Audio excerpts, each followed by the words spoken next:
Hey, can you play drums on your microphone? Go ahead, give it a try. I bet it'll sound like shit.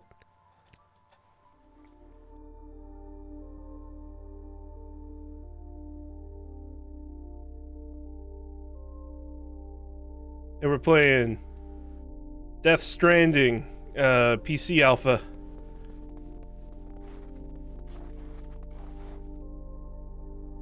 As you can see, Death Stranding takes place on Antarctica, where gravity doesn't work right.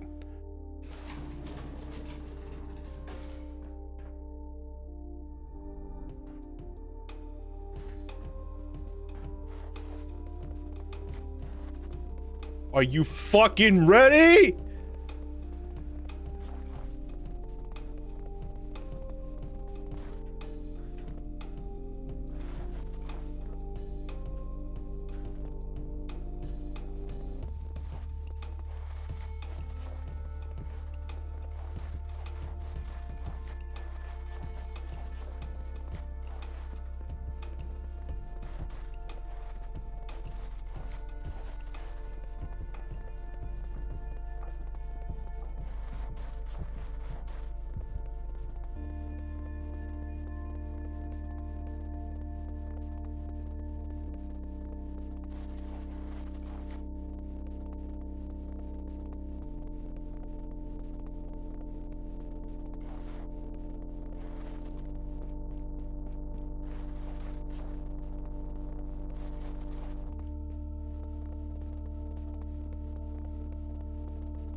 This reminds me of the salt flats out west.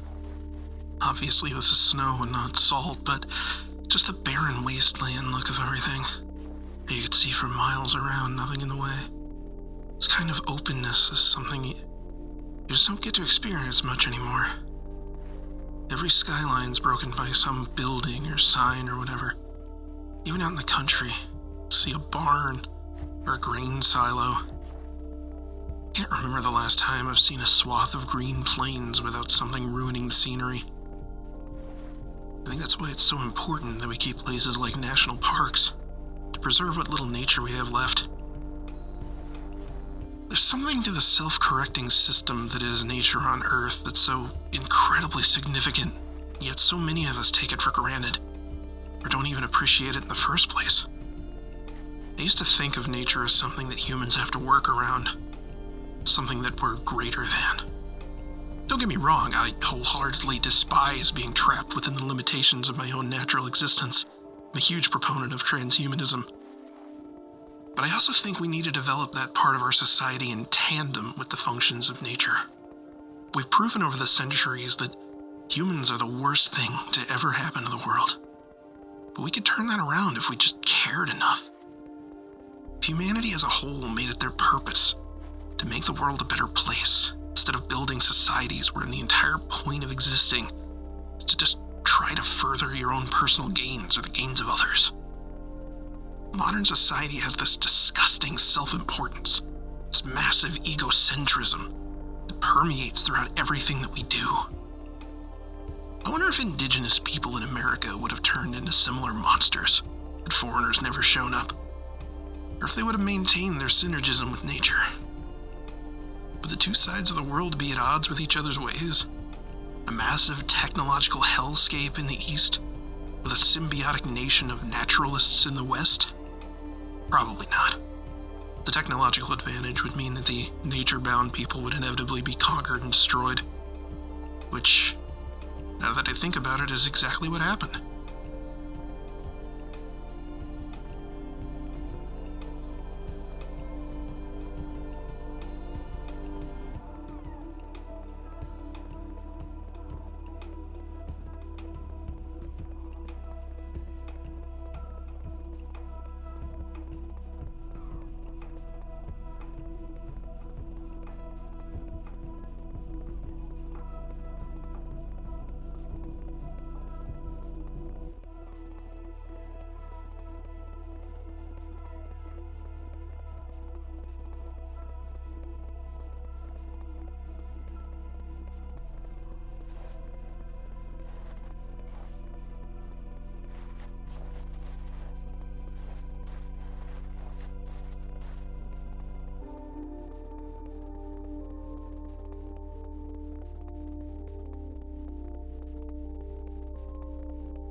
Woo!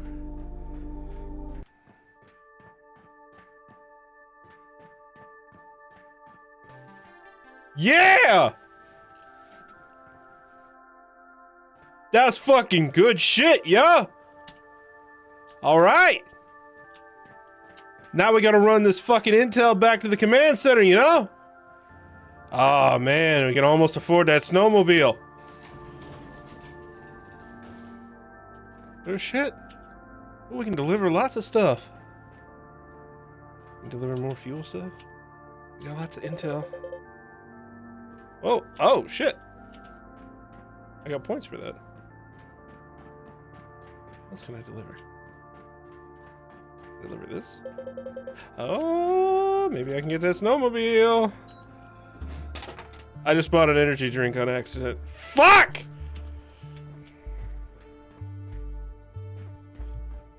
I could have got the fucking snowmobile, but I bought an energy drink!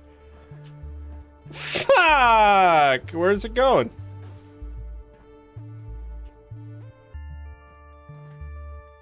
Oh, that's weird. Oh, alright. Alright. Let's go, baby! I'll drink this energy drink.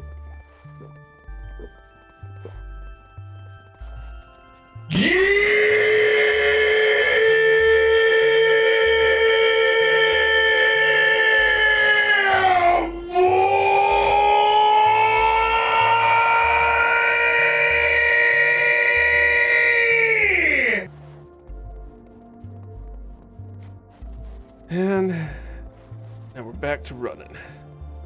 All right, let's do it. Let's get it. Let's get it.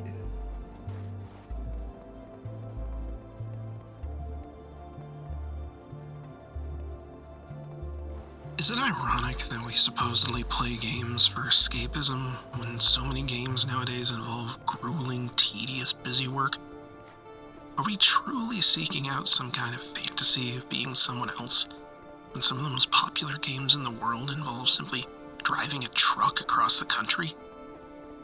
What if it's not the escapism of being someone important or powerful that we're all looking for in media, but rather the escapism of feeling like we're in control of our own destiny?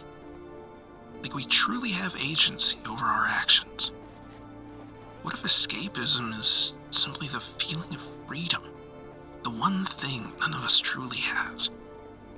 So many players would never want to go on an endless hike across a dangerous wilderness, or join the military and be dropped out in the middle of some desert, or even drive a bus in real life.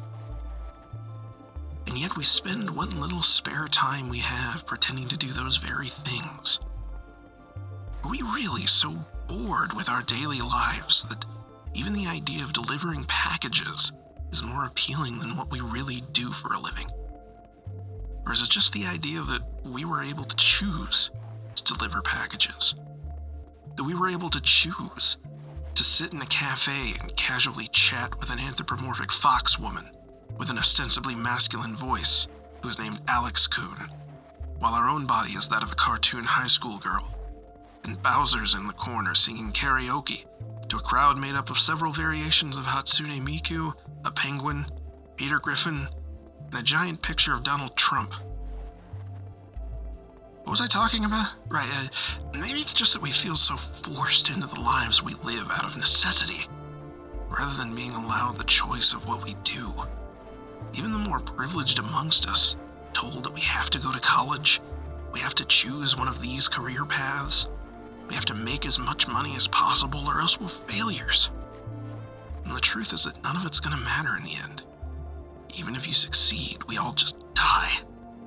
Everyone will die, fade away, and be forgotten in time. As much as we want to feel like humanity will find a way to perpetuate into infinity, entropy will have the final say. And I don't think anything has a chance to stand against the heat of the universe. Why does society focus on such pettiness, as personal wealth, success, when we could be helping everyone feel that sense of freedom, that sense of personal agency? You motherfucker.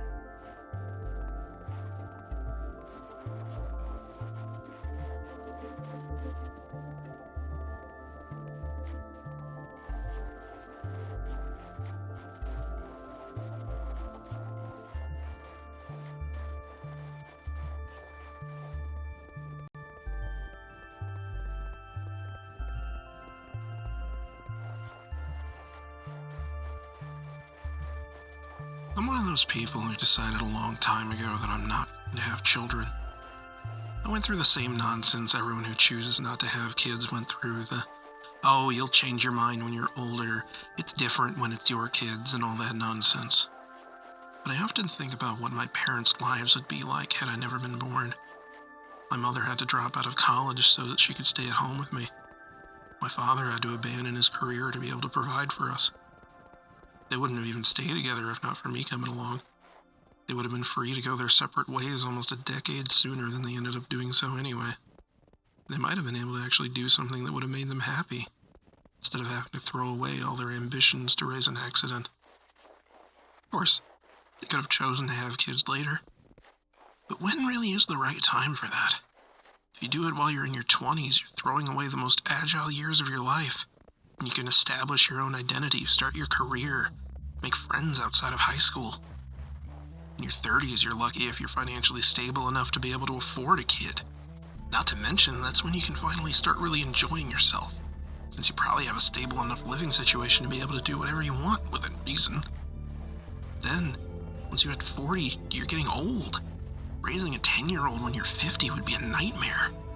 Not to mention, if anything goes wrong and life takes a bad turn, your mistakes and misfortunes aren't just affecting you or your partner, but also your kid. You're ruining the life of someone who never asked to exist in the first place. I think that's why I'm most opposed to having a kid. You're forcing someone to go through every bit of hardship they will ever experience. Your selfish desire to reproduce and raise someone is the reason that they will ever suffer. I've always been told that you should appreciate your parents because they gave you life. But why should anyone be thankful for being allowed to live? Unless you're the child of a multi-millionaire who's going to give you a free ride through life. Because in most people's cases, you're going to struggle. You're going to cry, scream, ache, hurt, and wish you'd never been born at all. And it's all your parents' fault. I just don't see how it's morally acceptable to put someone through that.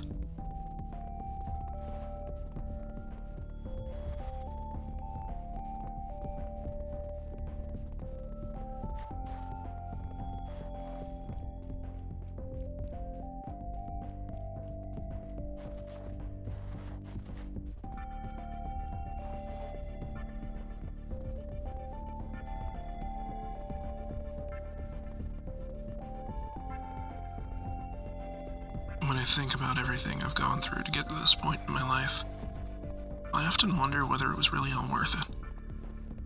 Everyone tells you to follow your dreams and do what feels right. Plenty of stories have an unreliable narrator. How do you know you're making the right decisions if your vision is skewed? That said, is there really any such thing as a right decision? Of course, there are obvious choices like, should I eat this poisonous thing? But in matters of morality or making major life changes, if you're doing what you think is correct, can you really be wrong? Even if it doesn't work out the way you wanted, the other decision could have easily been worse. There's an inherent fear of missing out that most people have. But maybe we should also consider that for every choice we make, it only adds to who we are. And maybe if you hadn't chosen how you did, you'd be less of who you are. Maybe you would have sacrificed something that you would have regretted. Maybe it's okay to make mistakes, as long as it's what you thought was right at the time. Because even if it turns out for the worst, hopefully you can learn from the experience and come out on the other side as an improved version of yourself.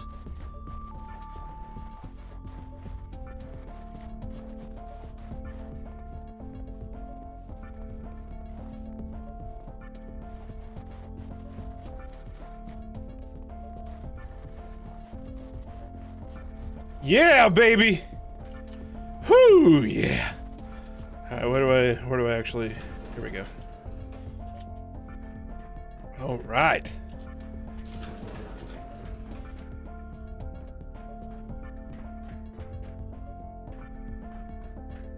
Drop this shit off. Yeah, look at all them likes. We got a jetpack.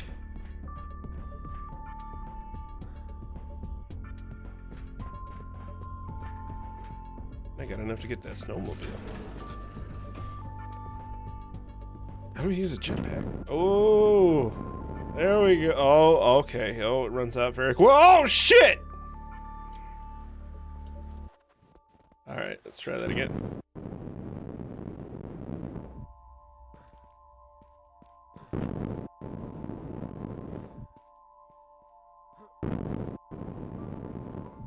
Oh, no. No. Oh, no. No.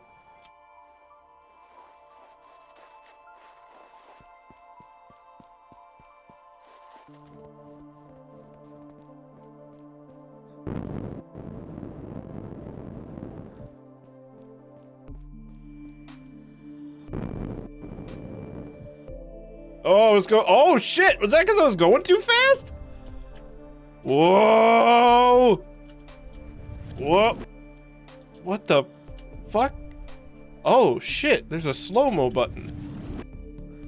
Alright.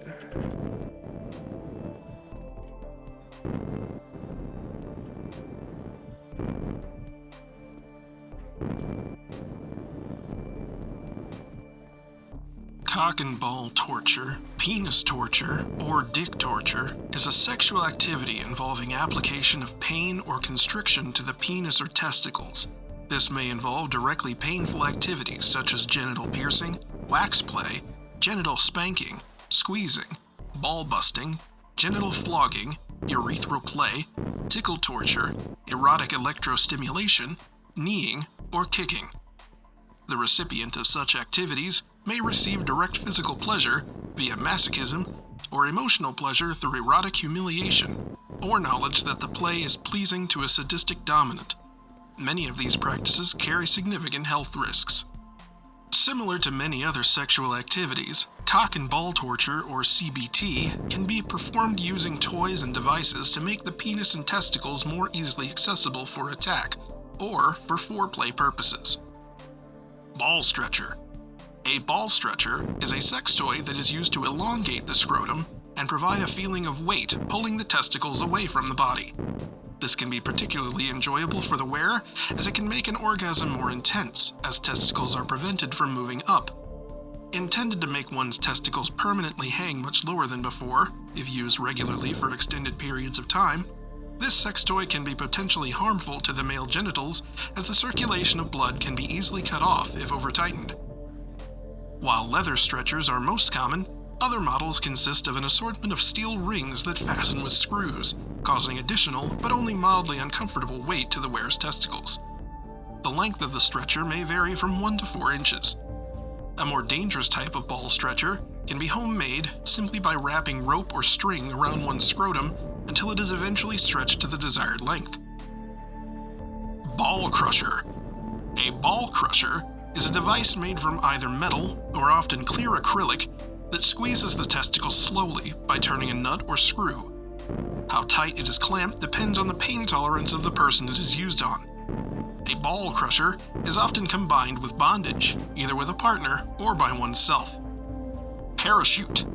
A parachute is a small collar, usually made from leather, which fastens around the scrotum and from which weights can be hung. It is a conical shape, with 3 or 4 short chains hanging beneath to which weights can be attached. Used as part of cock and ball torture within a BDSM relationship, the parachute provides a constant drag and a squeezing effect on the testicles. Moderate weights of 3 to 5 kilograms can be suspended, especially during bondage, though occasionally much heavier weights are used. Smaller weights can be used when the male wearing it is free to move.